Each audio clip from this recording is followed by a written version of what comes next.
มาไหว้พระแล้วก็เอาศีลกันอรหังสัมมาสัมพุทโธภควาพระผู้มีพระภาคเจ้าเป็นพระอรหันต์ดับเพลิงกิเลสเพลิงทุกข์สิ้นเชิงตรัสรู้ชอบได้โดยพระองค์เองพุทธังภวันตังอภิวาเทมิข้าพเจ้าอภิวาทพระผู้มีพระภาคเจ้าผู้รู้ผู้ตื่นผู้เบิกบานกราบพระพุทธสวากขาโตภควตาธัมโมพระธรรมเป็นธรรมที่พระผู้มีพระภาคเจ้าตรัสไว้ดีแล้วธัมมังนัมสสามิข้าพเจ้านมัสการพระธรรมกราบพระธรรมสุปฏิปันโนภควโตสาวกสังโฆพระสงฆ์สาวกของพระผู้มีพระภาคเจ้าปฏิบัติดีแล้วสังฆังนัมมามิข้าพเจ้านอบน้อมพระสงฆ์กราบพระสงฆ์ต่อไปก็ตั้งใจเนอะกล่าวคำนมัสการเอาพระรัตนตรัยเป็นสรณะที่พึ่งแล้วก็หับศีลกันเป็นข้อต่อไปนะโมตัสสะภะคะวะโตอะระหะโตสัมมาสัมพุทธัสสะนะโมตัสสะภะคะวะโตอะระหะโตสัมมาสัมพุทธัสสะนะโมตัสสะภะคะวะโตอะระหะโตสัมมาสัมพุทธัสสะพุทธังสรณังคัจฉามิธัมมังสรณังคัจฉามิสังฆังสรณังคัจฉามิตุติยัมปิพุทธังสรณังคัจฉามิตุติยัมปิธัมมังสรณังคัจฉามิตุติยัมปิสังฆังสรณังคัจฉามิตติยัมปิพุทธังสรณังคัจฉามิตติยัมปิธัมมังสรณังคัจฉามิตติยัมปิสังฆังสรณังคัจฉามิ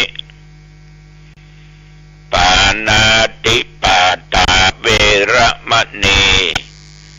สิกขาปะตังสมาธิยามิสิกขาบทนี้ละเว้นจากการฆ่าสัตว์อตินนาตานาเวระมณีสิกขาปะตังสมาธิยามิสิกขาบทนี้เว้นจากการลักการขโมยกาเมสุมิจฉาจาราเวระมณีสิกขาปะตังสมาธิยามิสิกขาบทนี้ละเว้นจากการประพฤติผิดในกามในผัวในเมียเปิ้นมุสาวาตาเวระมณีสิกขาปะตังสมาธิยามิสิกขาบทนี้ละเว้นจากการกล่าวคำเท็จคำหยาบยุยงยุแย่เพ้อเจ้อสุราเมรยะมัจจปมาทฐานาเวระมณีสิกขาปะตังสมาธิยามิสิกขาบทนี้ละเว้น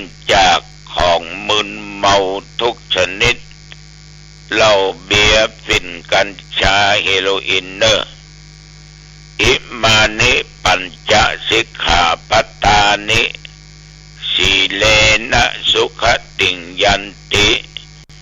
สีเลนะโภกสัมปทาสีเลนะนิพุตติงยันติตัสสมาสีลังวิโสทะเยต่อไปสวดบทยะโตหังและโพชฌังโฆยะโตหังภาคินิอาเลญาญะชาติยาชาโตนาปิชานาเมสัญเจจาปานังชีวิตาวโรเปตาเตนะสัจเจนะโสทิเตโหตุโสติคัพพัชชาโพชฌังโฆสติสังฆาโตธัมมานังวิจโยตถาวิริยัมปิติปัสสัตถิโพชฌังคาจะตถาปะเรสัมมาทุเปขะโพชฌังคาสัตเตเตสัพพัทธัสสินามุนินาสัมมาทัคขาตาภาวิตาภาหุลิกตาสังวัตตันติอภิญญายะนิพพานายะจะโพธิยาเอเตนะสัจจวัชเชนะโสทิเตโหตุสัพพตาเอกัสสะมิงสัมมะเยนะโถโมคคัลลานัญจะกัสสะปังคิลาเนทุกิเตติสวาโพชฌังเกสัตตะเทสัญญิเตจะสังอภินันติตวาโรคามุจจิงสุตังคะเนเอเตนะสัจจวัชเชนะโสทิเตโหตุสัพพทาเอกทาธัมมราชาปิเกลัญเยนะปิปิริโตจุนตเตเลนะตัญเยวะพระดาเปตวานะสัทธรังสัมโมทิตวาจะอาภาธาธัมหาวุฒาสิธานะโสเอเตนะสัจจวัชเชนะโสติเตโหตุสัพพทาปะหินาติจะอาภาธาตินนันนัมปิมะเหสินังมัคคะอัตตะกิเลสาวะปัตตานุปติธัมมะตังเอเตนะสัจจวัชเชนะโสทิเตโหตุสัพพทาภวตุสัพพมังคลังรักขันตุสัพพเทวตาสัพพพุทธานุภาเวนะสัทธาโสทิภวันตุเตภวตุสัพพมังคลังรักขันตุสัพพเทวตาสัพพธัมมานุภาเวนะสัทธาโสทิภวันตุเตภวตุสัพพมังคลังรักขันตุสัพพเทวตาสัพพสังฆานุภาเวนะสัทธาโสทิภวันตุเตขอถวายพระพรกรมอุตุได้ประกาศบอกว่า นับตั้งแต่เมื่อตะวันบ่ายมาจนถึงบัดเดี๋ยวนี้บริ ว่าเหนือใต้ตกออกบ่มีรายงานว่ามีฝนตกแต่อากาศกลางวันก็ยังร้อนอยู่แต่ก็ยังดีกว่าตะก่อนลมนั้นก็บ่แห้งอยู่ตามปกติอุณหภูมิก็19 องศาพ่อแม่พี่น้องศรัทธาญาติโยมท่านผู้ฟัง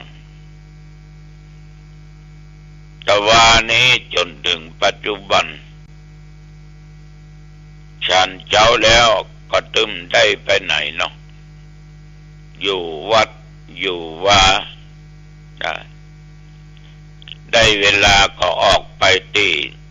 สถานที่ศึกษาธรรมปฏิบัติธรรมแต่ว่านี่รถแมคโครนะมาทำความสะอาดมาจกเอาหญ้าที่คันคลองรอบวิหารเที่ยวเรียบร้อยแต่ว่า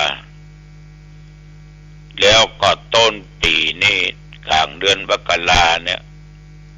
ก็จะลงจะแปลงจะสร้างกุฏิจะสร้างศาลาคิดว่าคงจะเสร็จถ้าญาติโยมช่วยกันขอบใจพ่อแก้วแม่สายทองเด้อเย็นใจหรือแม่สาบ้านอ้อยแม่ลิมพร้อมกับลูกกับเต้าหลานเลญญาติกาได้ทานกุฏิ1 หลัง121,070 กองบุญเพื่อจะทานกุฏิหลังนี้ไปหาพวกวิจัยไม่วิป้อเย็นใจขอบุญกุศลนี้จงไปรอดไปถึงด้วยจิมเนอขออนุโมทนาขอบใจต่อญาติโยมที่มาจากบ้านวังมุยปิงน้อยตลอดจนญาติโยมทั้งหลาย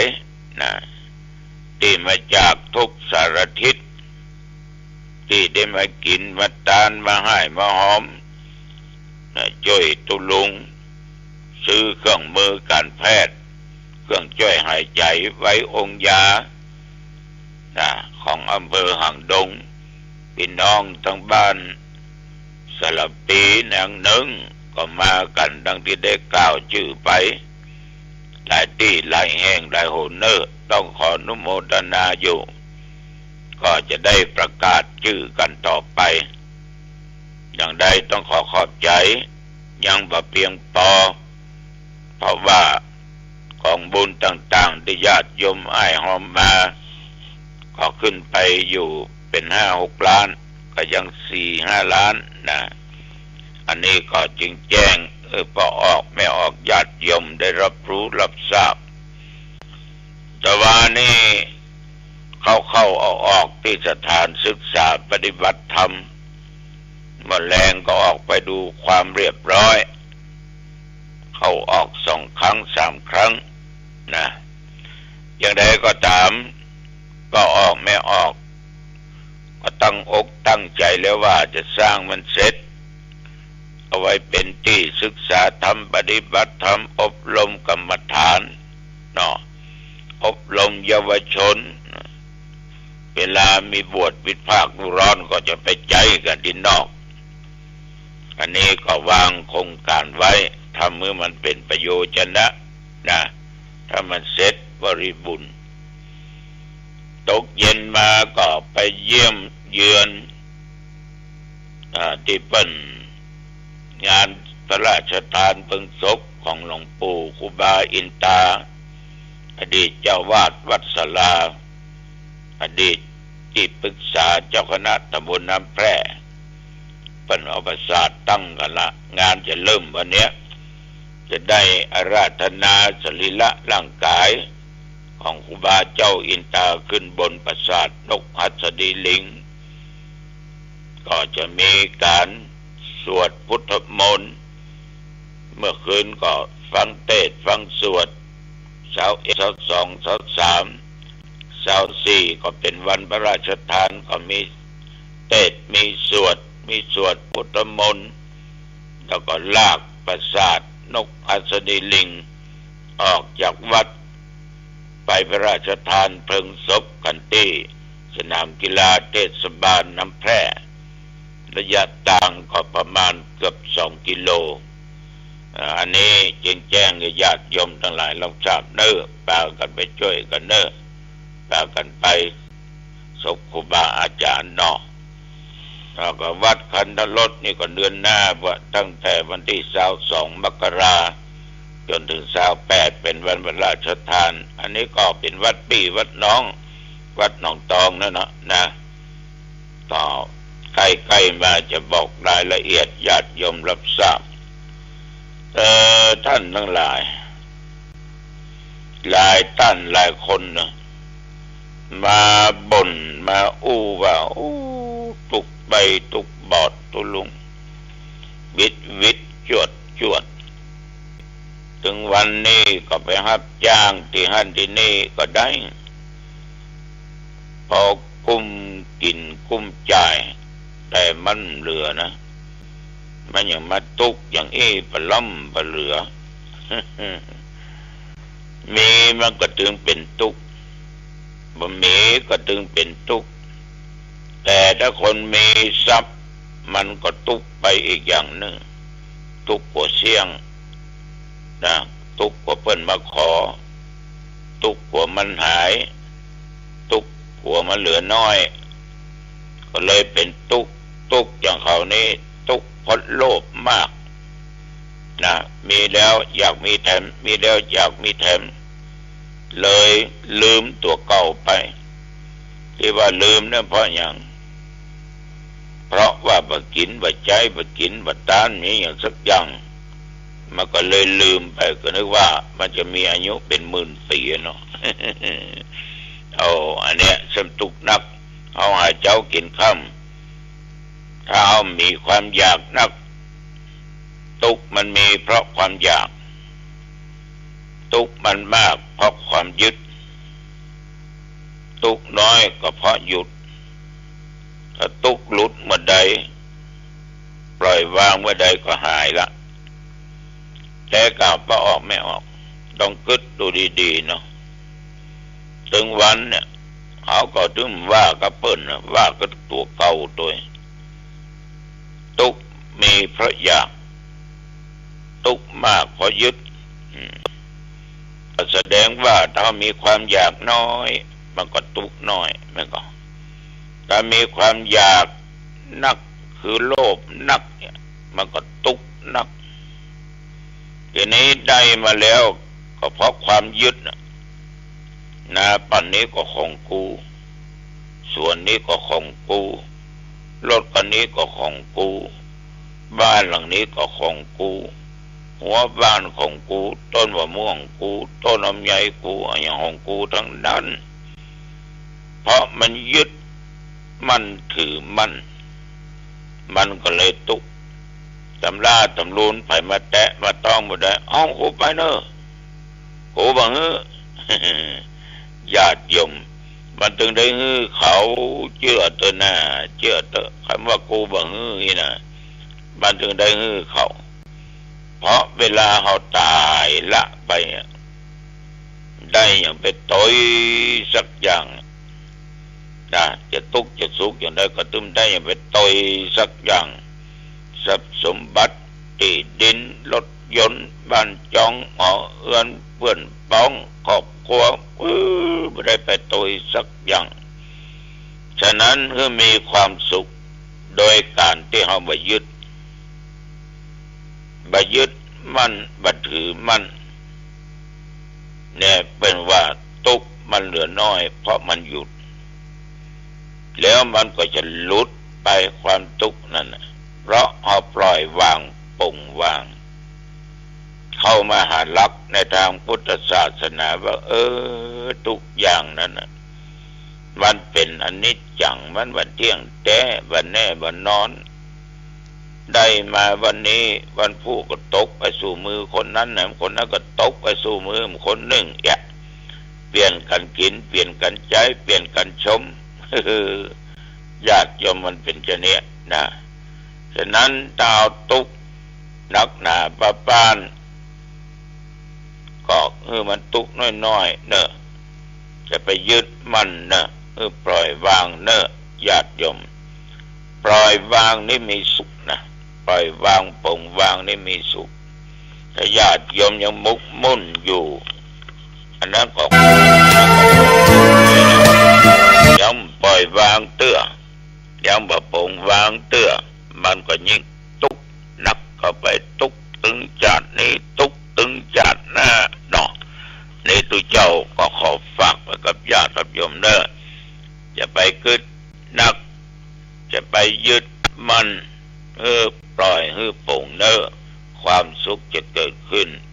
เอาละอายุวันโนสุขังพลังพบกันใหม่เนาะโอกาสหน้าเจริญพร